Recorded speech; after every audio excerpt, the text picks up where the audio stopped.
Dans la vidéo précédente, nous avons utilisé un DAT de type Table pour alimenter l'instanciation d'une géométrie. Dans cette vidéo, nous utiliserons deux nouveaux opérateurs pour contrôler l'instanciation, un SOP et un CHOP. Alors, comme la dernière fois, première étape, on ajoute tous les opérateurs de rendu qui sont nécessaires. Donc, comme on l'avait dit, et je vous le rappelle, on peut peser sur la touche CTRL pour ajouter plusieurs opérateurs d'un seul coup. Donc, on va se prendre une caméra, un éclairage et un top de rendu. Et voilà. Ensuite, on ajoute encore une fois notre out, que j'aurais peut-être dû ajouter à l'étape précédente. Voilà. Maintenant, cette fois-ci, plutôt que d'utiliser une géométrie qui est disponible directement dans Touch Designer, nous allons utiliser un modèle 3D importé d'un fichier externe. Le modèle que je vais utiliser, c'est une boule de magma créée par Anna Vidal que j'ai trouvée sur le site Sketchfab au format FBX. Vous aurez le lien pour le télécharger dans la description. Donc, évidemment, comme pour les modèles précédents, pour l'importation, on va tout simplement faire un glisser-déposer et laisser tomber notre fichier FBX sur l'éditeur. Donc, contrairement à la dernière fois où nous avions utilisé un fichier USD, cette fois-ci, c'est un fichier FBX. C'est deux formats qui sont bien supportés dans Touch Designer. Maintenant, comme on peut voir, la caméra est peut-être un peu proche. Le modèle est partiellement tronqué. Donc, dans un cas comme ça, on peut tout simplement reculer la caméra, c'est-à-dire sur l'axe des Z, typiquement, mettre une valeur plus grande. Donc, en ce moment, on est à 100. On pourrait y aller avec quelque chose de plus grand. On était à 5, pardon. On pourrait y aller avec quelque chose comme 95. Voilà. Donc maintenant, c'est déjà l'heure d'activer l'instanciation. Là, ce qui est important de comprendre, on l'a dit, mais je réinsiste là-dessus, c'est que l'instanciation se fait sur une géométrie. Donc, ça pourrait être tentant de vouloir activer l'instanciation directement sur le composant FBX. Malheureusement, comme vous pouvez le voir, il n'y a pas d'onglet Instance. Donc, on ne pourra pas le faire sur le FBX. Il faut vraiment aller faire l'instanciation sur la géométrie. Et évidemment, cette géométrie-là se trouve à l'intérieur du FBX. Donc, on va rentrer à l'intérieur et on peut voir ici un petit peu la structure qui est proposée. Donc, on a notre boule de feu. D'ailleurs, j'en profite pour la renommer. Je présume que Anna Vidal est hispanophone. Donc, allons-y avec Géo, appelons-la boule, tout simplement. Et la façon dont, dans le cas du FBX, la structure est faite, c'est que les textures sont placées dans un base comp qui est à côté. Et donc, on peut trouver ici nos textures de lave. Dans la géométrie de la boule elle-même, on va retrouver notre mesh, notre surface, un matériau et un lien vers la texture dont on parlait tantôt. Donc, pour activer l'instanciation, comme je le disais, il faut le faire directement sur l'objet Géo. Donc, dans ce cas-ci, dans la section Instance, je suis capable d'activer l'instanciation. Voilà.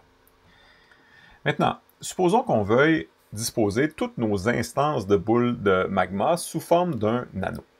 Donc, ce qu'on peut faire dans un cas comme ça, c'est d'utiliser un SOP de type torus, donc un tore, un beigne, un anneau, et le tore va servir à alimenter les paramètres d'instanciation. Ce que ça veut dire, c'est que pour chaque point qui est présent dans le tore, il y aura une instance qui sera créée.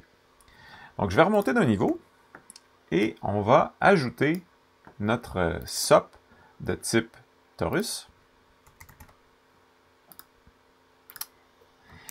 Et pour savoir ou pour visualiser les points, avoir une idée de ce qui va être créé comme instance, ben, on peut basculer en mode de visualisation et peser sur la touche W pour activer le wireframe. Je vais me permettre de grossir un peu. Donc, en ce moment, il y a beaucoup de points. C'est probablement plus que ce qu'on souhaite avoir. Donc, on va diminuer le nombre de rangées et de colonnes. Donc, on peut sans doute passer à, disons, 8 rangées, 8 colonnes.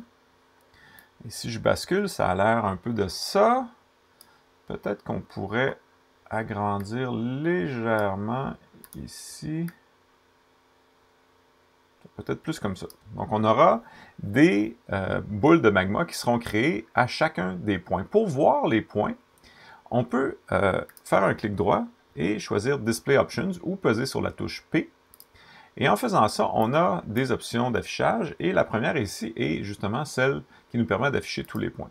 Donc, en bleu, on voit tous les points où sera créée une instance une fois qu'on aura lié le SOP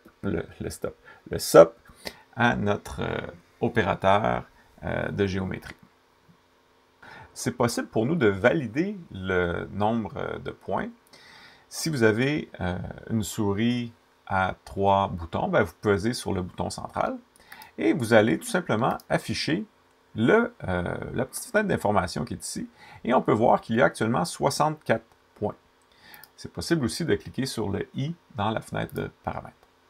Donc, il y aura donc 64 boules de magma qui seront créées, qui seront instanciées, et leur position correspondra à chacun des petits points bleus qu'on voit aux intersections de des vertex de notre tore. Donc, le tore est prêt. Il ne nous reste plus qu'à faire la liaison. Et bon, comme je le disais tantôt, la liaison ne se fait pas directement avec le FBX, il faut aller faire la liaison à l'intérieur. Donc dans un cas comme ça, c'est souvent commode de fractionner l'écran en deux et d'avoir d'un côté notre source, puis de l'autre côté notre cible. Donc du côté droit, je vais entrer à l'intérieur du FBX pour avoir accès à la géométrie. J'affiche le panneau de paramètres en pesant sur P. Et je vais tout simplement prendre mon tore. Et quoique, je viens de penser à un truc, faisons un nul juste avant, toujours une bonne chose, avant de faire une référence. Toujours bien de se faire un point de référence. Donc appelons-le nul, et dans ce cas-ci, ce sera pour les instances. Donc c'est le SOP qui va déterminer les instances qu'on va utiliser. Et donc, je prends mon nul et je l'apporte sur le paramètre Translate Up. Donc, c'est l'opérateur qui sera utilisé pour les translations de nos instances. Comme la dernière fois, le simple fait de faire ça, ça n'a aucun effet, tout simplement parce qu'il faut assigner les valeurs qu'on souhaite utiliser. Cette fois-ci, on en a 6. Donc, il y a P0, P1, P2 et N0, N1, N2. Donc, P, c'est pour position, et ça correspond au X, Y et au Z. Et le N, c'est pour les normales. Donc, dans notre cas, on va utiliser les positions.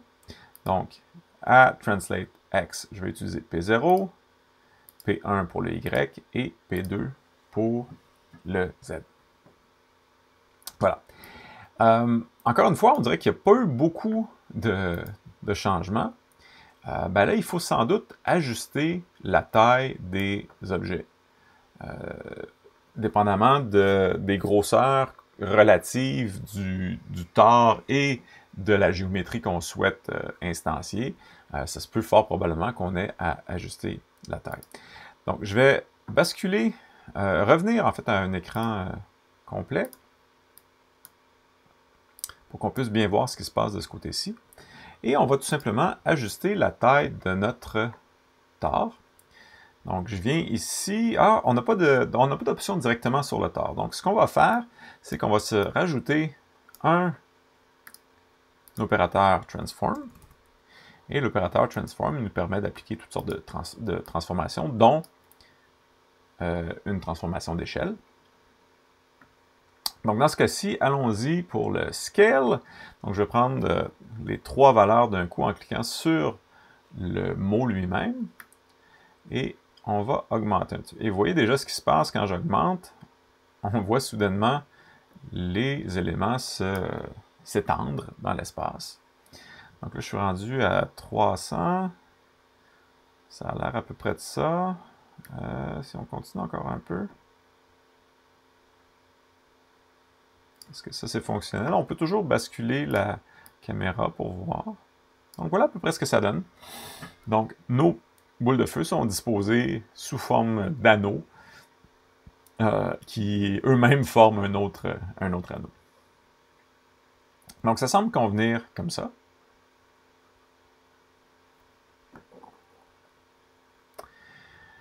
Maintenant, la caméra ne nous montre plus grand-chose, donc potentiellement qu'il faut elle aussi l'ajuster. Donc, je vais reculer encore un peu pour voir si on a perdu tout simplement la vue.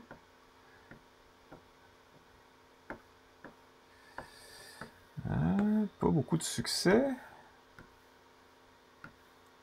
Où sont nos éléments? Donc, comme je n'arrive pas à le trouver simplement, je vais basculer en mode de visualisation, puis je vais peser sur la touche H. Et donc, H pour Home, et dans ce temps-là, il vient nous cadrer l'entièreté de notre projet. Et donc, on a pu voir qu'on est rendu à 3194 unités au niveau de la position sur l'axe des Z. Voilà. Ensuite, donc, on a réussi à créer nos 64 instances de boules de feu. Qu'est-ce qu'on pourrait contrôler d'autre? Donc, on a utilisé ici un SOP pour contrôler l'instanciation. Ben, je vous propose qu'on essaie maintenant d'utiliser un chop. Donc, un chop pour contrôler la couleur de chaque instance. Évidemment, notre modèle contient déjà une texture qui multiplie la couleur de diffusion de base. Donc, notre modèle aura toujours une dominante orange, mais on peut quand même changer la couleur sous-jacente qui va être multipliée avec la texture. Puis, ça devrait nous donner un peu de variété dans la couleur des différentes boules de feu. Donc, pour avoir de la variété dans nos couleurs, ce que je vous propose, c'est qu'on fasse ce qu'on a déjà fait auparavant, c'est-à-dire qu'on se crée un ramp dans la catégorie des tops. Et ce que ça va nous permettre de faire, c'est de générer un dégradé de couleur. Et là, c'est véritablement à vous de décider le type de couleur que vous souhaitez avoir. Donc, je vais me faire quelques onglets ici. Puis, on va ajuster la couleur de chacun. Donc, si on ne souhaite pas être trop en décalage avec la texture, on peut rester dans des couleurs relativement semblables. Quoique, si on veut un peu de variété, il faudrait bien aller chercher d'autres choses. Donc, je vais aller chercher quand même un peu de variété. Disons qu'on vient... Oups! Non, celui-là, je vais le garder ici. Celui-là, peut-être ici.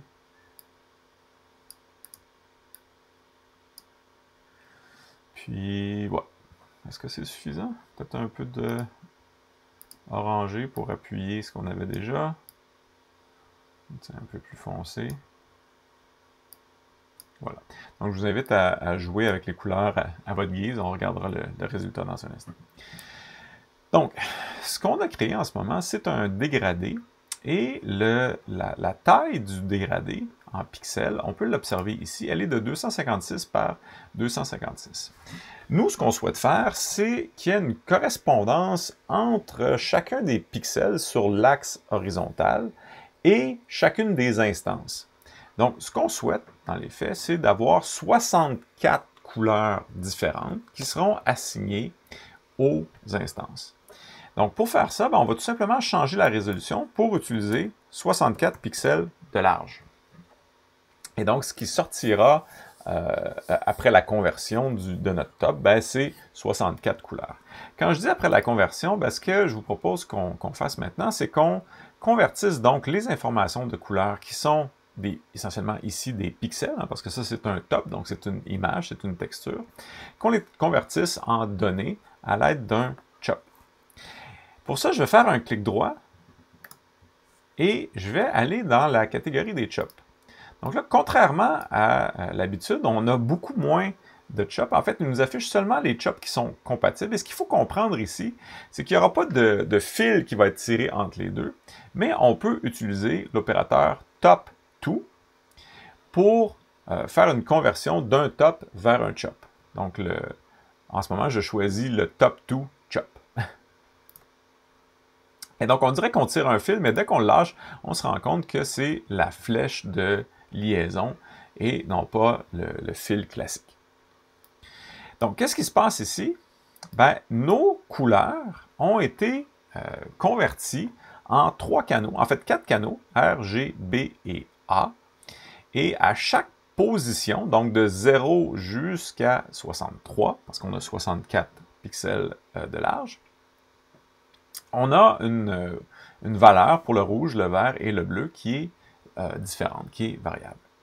Et donc, on va utiliser ces couleurs-là pour alimenter chacune des instances et colorer chacune de nos instances. Comme on n'a pas besoin de l'alpha, je vais tout simplement l'enlever. Et donc, on se retrouve bel et bien avec 3 canaux. Maintenant, si on souhaite qu'il y ait beaucoup de variété, ou en tout cas qu'il y ait une distribution dans la façon dont les couleurs sont assignées, ben ça pourrait être intéressant tout simplement de trier nos données avec un sort au hasard. Donc vous savez qu'on a un opérateur sort dans plusieurs familles et que dans l'opérateur sort, on peut choisir comme façon de trier une méthode aléatoire, donc random.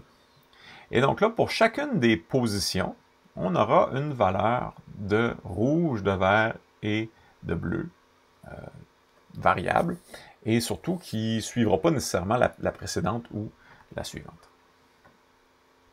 Comme on a fait précédemment, je vais ajouter ici un nul. On se souvient qu'on peut choisir notre opérateur et peser sur Alt-N pour lui connecter un nul. Donc ça, c'est toujours intéressant. Et je prends la peine de le nommer. Donc je vais l'appeler nul couleur, tout simplement. Et je vais simplement tasser tout ça par ici. Voilà. Donc, à cette étape-là, nos couleurs sont prêtes. Il ne nous reste qu'à les lier à notre géométrie. Encore une fois, je vais refractionner l'écran pour qu'on ait accès aux deux. Donc, j'ai mes couleurs du côté gauche et je vais entrer du côté droit à l'intérieur de la géométrie. J'affiche les paramètres. Et sur le panneau Instance 2, vous avez accès à la modification de la couleur. Donc, il y a différents modes. Replace, Multiply, Add, Subtract. Donc, dans notre cas, on veut tout simplement remplacer la couleur de base. Et à cette étape-là, je suis capable d'attraper mon nul couleur et de l'amener ici pour spécifier que c'est cet opérateur-là qui doit nourrir chacune des instances en couleur. Évidemment, comme auparavant, je dois spécifier quel canal utiliser pour le rouge. Donc, ce sera R. Pour le vert, ce sera G. Et pour le bleu, ce sera B. Et donc, en faisant ça, nos boules de magma, dorénavant, ont chacune une couleur qui leur est propre. Donc, je ferme encore une fois de ce côté-ci. Et c'est peut-être un peu difficile à voir. On voit qu'il y a un petit peu de variété, mais ça se peut que ce soit difficile pour vous de le voir. Donc, ce que je vais faire, c'est que je vais tout simplement ajouter un transform ici pour, comme on le fait souvent, mettre un fond noir. Et on va afficher le résultat à l'écran. Donc, vous voyez qu'il y a de la variété dans la couleur de nos boules de magma. Par contre, il semble y avoir un problème d'éclairage. Donc, je pense qu'on va aussi corriger l'éclairage. Probablement qu'il est trop près lui aussi. Donc, si on recule un petit peu au niveau de l'éclairage, on va essayer de reculer pour voir. Donc, on voit que ça semble être un peu mieux. Et je me risquerais même peut-être aussi à augmenter l'appui. Wow, ça c'est trop fort. Ouais, quelque chose dans ce genre-là. Voilà. Donc, nous avons nos 64 boules de magma et, comme on peut le voir, il y a de la variété à l'intérieur qui correspond aux couleurs qu'on a choisies. Je me rends compte que la variété n'est peut-être pas aussi marquée que j'aurais voulu, donc peut-être qu'on peut y aller de façon un peu plus extrême dans nos couleurs. Je vais y aller avec d'autres couleurs peut-être qui contrastent un peu plus, juste pour vous montrer qu'il y a bel et bien un effet réel au niveau de la couleur. Donc, du mauve, allons-y peut-être avec du rouge. Assez prononcé. Oh, beaucoup de rouge, peut-être trop de rouge. Puis tiens, du bleu ici. Donc, vous voyez que ce changement-là a introduit de la variété dans les couleurs. Évidemment, comme je vous le disais tantôt, la couleur de diffusion est multipliée par la texture de diffusion, donc ça donne toujours un résultat qui est proche du orange, à moins vraiment de mettre une couleur qui est très contrastée, mais il y a suffisamment de différence pour qu'on puisse voir l'effet. Évidemment, si on enlevait la texture, ben, ce qui resterait, c'est carrément les couleurs telles qu'on les a définies dans notre dégradé. Voilà. Maintenant, donc on a vu comment on peut utiliser un SOP pour alimenter l'instanciation au niveau des positions. On vient de voir comment utiliser un CHOP pour alimenter les couleurs. Peut-être qu'on pourrait faire d'autres choses. On pourrait peut-être faire, par exemple, pivoter les planètes sur elles-mêmes. Donc ici aussi, on pourrait utiliser quelque chose qu'on a déjà utilisé, c'est-à-dire un LFO, donc le Low Frequency Operator. Et ce qui est intéressant du LFO, c'est qu'on peut le basculer en mode ramp pour nous faire une montée graduelle. Et dans le cas présent, ce que j'aimerais, c'est partir de 0, me rendre à 360 degrés, et quand j'arrive à 360, revenir à 0, tout simplement. Donc dans ce cas-là, je vais assigner comme valeur d'amplitude 360. Je vais démarrer la lecture pour qu'on voit le résultat. Donc, j'ai des valeurs qui vont de 0 jusqu'à 360. Par contre, c'est très rapide. Donc, je vais baisser la fréquence un peu. Donc, quelque chose dans ce coin-là. Donc, c'est la vitesse à laquelle chacune des boules de feu va tourner sur elle-même. 360, donc ça semble bon. Maintenant, c'est un peu la même problématique ici que ce qu'on avait tantôt, c'est-à-dire que pour que notre rotation s'applique correctement aux 64 instances, ben, il faut faire une petite opération. Dans ce cas-ci, on va ajouter un trail. Oups. Et dans le trail, on va définir un window length qui correspond à nos 64 instances. Donc, je me mets en sample et je vais utiliser 64 comme valeur. Donc, dorénavant, on aura 64 valeurs qui, chacune, graduellement, passeront de 0 à 360. Ici aussi, j'ajoute un nul et appelons-le rotation. Donc, encore une fois, tout ce qui nous reste à faire, c'est de lier notre rotation à la géométrie. Donc, je bascule à nouveau en deux écrans.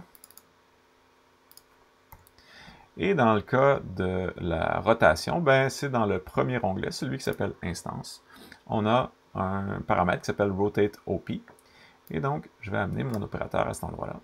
Et comme auparavant, je vais vouloir assigner la valeur à utiliser en fonction de la rotation que je souhaite obtenir. Donc, dans ce cas-ci, ça sera une rotation sur l'axe des Z et je vais tout simplement choisir la seule valeur qu'on a, c'est-à-dire Chan 1. Là, ce que je me rends compte, c'est que, tiens, on va fermer ça encore une fois, c'est que le point de pivot des boules de magma n'est pas au centre de la boule elle-même. Donc, ça nous donne une espèce d'effet, en tout cas, qui n'était pas nécessairement celui auquel je m'attendais. Peut-être qu'on pourrait simplement le corriger, quoique ça peut être intéressant d'avoir cet effet-là, mais si on souhaite le corriger, évidemment, il faudrait repositionner la boule pour qu'elle pivote sur son centre et non pas qu'elle pivote sur un point qui est excentré par rapport à elle. Donc, allons voir à l'intérieur de notre FBX, si on vient voir la géométrie comme telle, donc le mesh, pas la géométrie, c'est-à-dire la surface, est-ce qu'on serait capable de décaler un petit peu la surface pour essayer de la replacer au centre?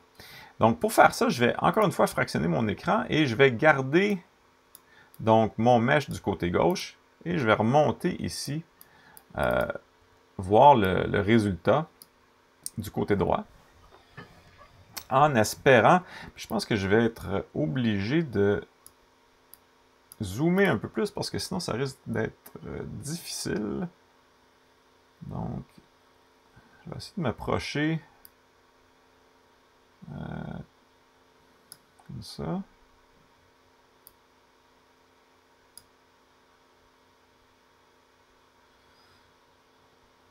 Donc, de cette façon-là, je devrais être capable de trouver à vue de nez le centre approximatif de chacune des boules de magma. Donc, quel est ce centre? Ben, je ne le sais pas. Donc, on va devoir y aller par essai-erreur. Évidemment, si vous avez vous-même fait le modèle, ben là, ce sera à vous de mettre la position 0, 0, 0 au centre de votre modèle. Mais dans ce cas-ci, comme je n'ai pas fait le modèle, ben on va tout simplement essayer de le repérer manuellement. Donc, pour faire une transformation, évidemment, on aura besoin, encore une fois, de notre opérateur Transform.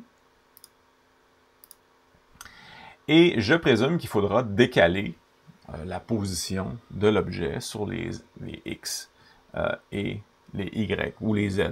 On va essayer de voir à quoi on arrive. Donc, je vais y aller avec les X pour commencer. Allons-y par unité de 1. Difficile de voir une amélioration. OK, pas très convaincant. Allons-y avec le... Oh, attendez.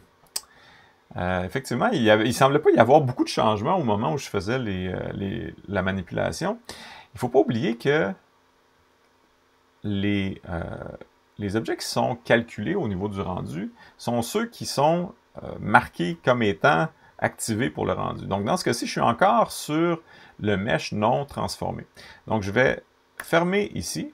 Je vais enlever le display aussi et je vais rallumer les deux, mais de ce côté-ci. Donc, est-ce que ma transformation a eu un effet? J'étais à 0 tantôt. Toujours pas très convaincant. Je vais essayer le Y. Oups, allons-y un petit peu plus gros. Ah là, ça s'améliore par contre. OK, je continue parce que là, on semble être en train de le stabiliser. Est-ce que c'est suffisant? Ah, ben comme ça semble pas trop mal. Est-ce que le Z nous aide? Non. Je pense que ça nous nuit même, donc je ne toucherai pas au Z. Pour ce qui est du X maintenant.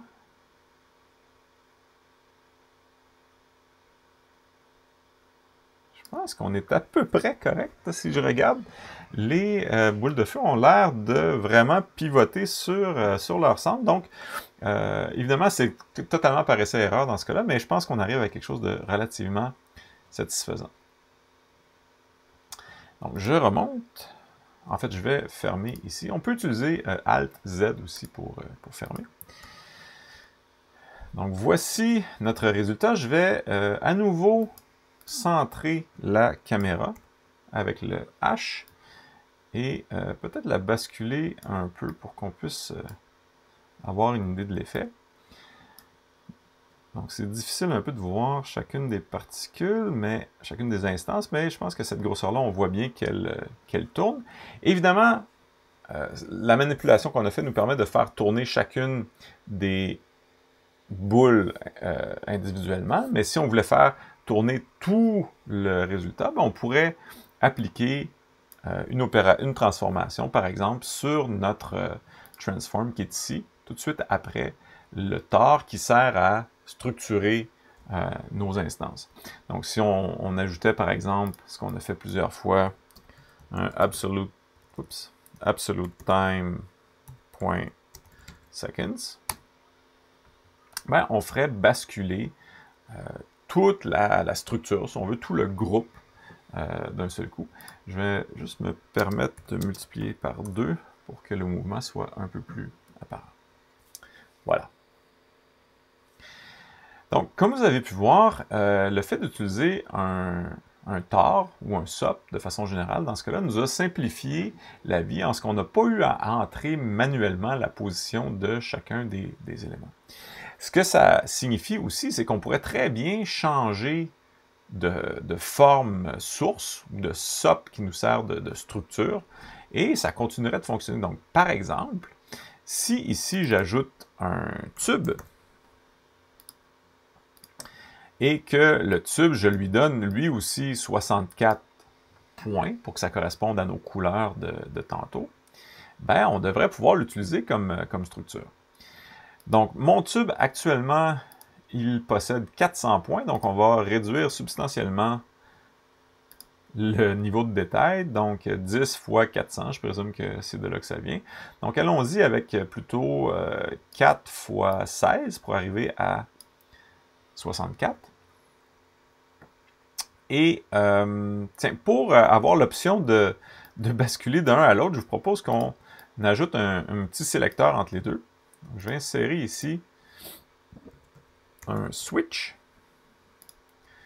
Donc, l'opérateur switch nous permet de faire une sélection entre de sélectionner un des opérateurs entrants. Donc, dans ce cas-ci, j'en ai deux.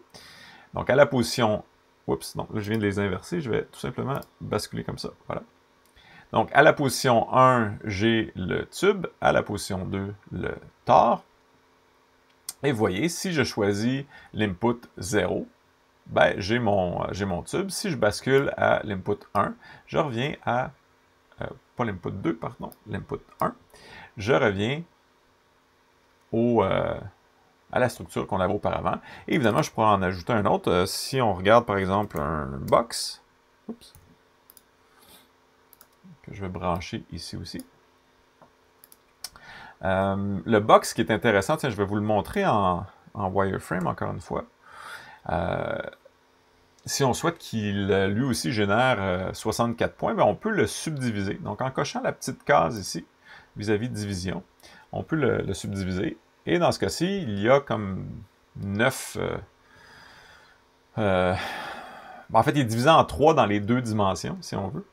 Et donc, au final, je pense que ça nous donne exactement ce qu'on veut, c'est-à-dire 64, ouais, c'est ça. Donc, on a 64 points. Et encore une fois, si ici, je bascule vers le... Donc, ça, c'est le 0, le 1 et le 2. Donc, si je bascule vers l'input 2, ben, on a une formation sous forme de cube. Je ne sais pas si c'est clair, je vais peut-être juste grossir un petit peu ici au niveau de la caméra. Et peut-être qu'on peut accélérer un petit peu le mouvement. Donc, ce qu'on a actuellement, c'est un cube composé de boules de magma qui pivotent sur elles-mêmes. Voilà. Donc, comme vous pouvez voir, à partir du moment où on utilise des SOP, on a beaucoup de flexibilité dans la façon dont on peut augmenter ou diminuer le nombre d'éléments, changer de forme et ainsi de suite. Donc, le SOP, pour contrôler l'instanciation, nous offre une flexibilité que le tableau qu'on avait vu dans la vidéo précédente n'offrait pas nécessairement. En contrepartie, il y a peut-être moins de contrôle individualisé, alors que alors que le tableau, on pouvait véritablement entrer les données qu'on voulait, ben là, il faut partir de données existantes. Mais il n'y a rien qui nous empêche de partir de ces données existantes-là, comme par exemple notre boîte, puis d'appliquer des effets, comme on a déjà fait auparavant. Vous savez que on a un opérateur noise et qu'on peut décider de l'appliquer à la sortie de notre boîte. Et donc là, les particules, ou en tout cas les instances, se mettent à bouger dans tous les sens en fonction de ce qui se passe au noise. Peut-être que dans ce cas-ci, l'amplitude est un peu forte, donc je la diminue, mais vous voyez un peu l'idée.